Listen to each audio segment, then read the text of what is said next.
Hello friends नमस्कार मु विश्वजीत स्वागत करुच्ची आपण मानक आज वीडियो को फाइनाली गोटे बहुत बड़ अपडेट आसी लैपटॉप डीबीटी स्कीम 2023-24 को नहीं हायर एजुकेशन डिपार्टमेंट तरफ फाइनाली 2023 मसीह जो स्टूडेंट्स माने भल नंबर रखी पास आउट करते एंड स्टेट स्कॉलरशिप पोर्टल रे लैपटॉप डीबीटी स्कीम रे 30,000 टंका पाइबापी अप्लाई करते तो से अकाउंट को टंका क्रेडिट होगा स्टार्ट हो सारी तो आपण मैंने देखिपारती जहाँकि स्पष्ट भाव एक मेसेज आसूसी स्टूडेंट्स मानकर मोबाइल नंबर को विजु युव सशक्तिकरण योजन तुम्हें 30,000 टंका आर्थिक सहायता पाइछ। यही टंकार तुम्हें गोटे लैपटॉप किंबा टैबलेट किनिबो जहाँ तुमर भविष्यत पाठपढ़ारे साहाय्य करिबो। मु तुमर उज्जवल भविष्यत पई कामना करुछि तुमर नवीन पट्टनायक।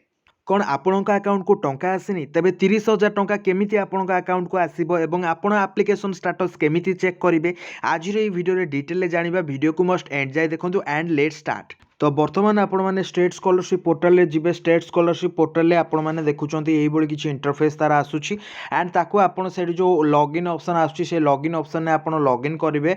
लॉगिन ने क्लिक कला पर स्टूडेंट लॉगिन ने क्लिक करिवे आपणकर मोबाइल नंबर एंड पासवर्ड देके आपण लॉगिन करिनियो।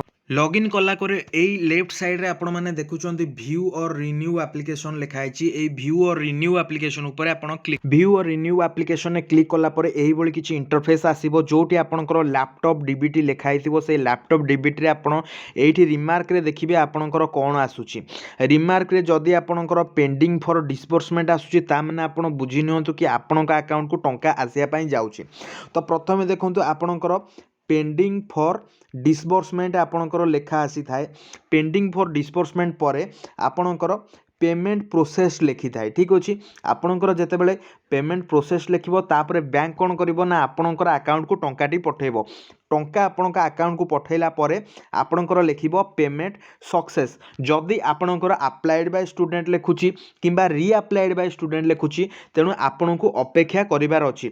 जदि आपणकर रिवर्टेड टू स्टूडेंट लिखुची ठीक अछि जदि आपणकर रिवर्टेड टू स्टूडेंट लिखुची ताहेले आपणको री अप्लाई करिया पई पड़िबो एवं सेति पई एई एक्शन रे आपणको री अप्लाई रो गोटे ऑप्शन मिली जिवो। तो फ्रेंड्स बहुत सारा स्टूडेंट्स मानक अकाउंट को टंका पहुँची गलानी आपणकर लैपटॉप डीबीटी स्कीम रो जो मानकर भी आसी नाही आपण मानकु फ्रेंड्स मु कहि रखुची जनवरी मास फास्ट वीक भितरे जनवरी मास फास्ट वीक भितरे सबु स्टूडेंट्स मानकु आपणकर लैपटॉप टंका मिली जिवो। आपण माने चाहिए आपणकर लैपटॉप डीबीटी स्कीम रो जो हेल्पलाइन अछि BYSYDBT2023@gmail.com एठिकी मध्य मेल करी आपणकर कंप्लेन देई परिबे जे आपणकर अकाउंट को टंका आसिना किंबा आपणकर स्टेटस रे किछि अलगा शो करूछि। एही बळी भाबे आपणकर एप्लिकेशन टी को आपण चेक करि परिबे जहा फळे आपण मध्य 30,000 टंका पाई परिबे। एही बळी मेसेज आपण मानकु मध्य जाइथिबो एवं डीबीटी स्कीम जरिया रे आपणको 30,000 टंका मिलिथिबो बोली मेसेज मध्य निश्चित रूपे आस। तेबे एही इन्फॉर्मेशन टी केमति लागला निश्चित रूपे कमेंट करी जणातु। ए सहित निजर सांगसाथी मानक सहित आपण माने मस्ट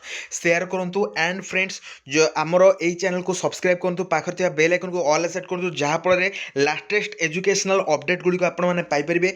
वीडियो टी केमति लागला मस्ट कमेंट करी जणबे। ए सहित जो माने अकाउंट टंका पाई सरलेनी कमेंट बॉक्स रे कमेंट दियंतु।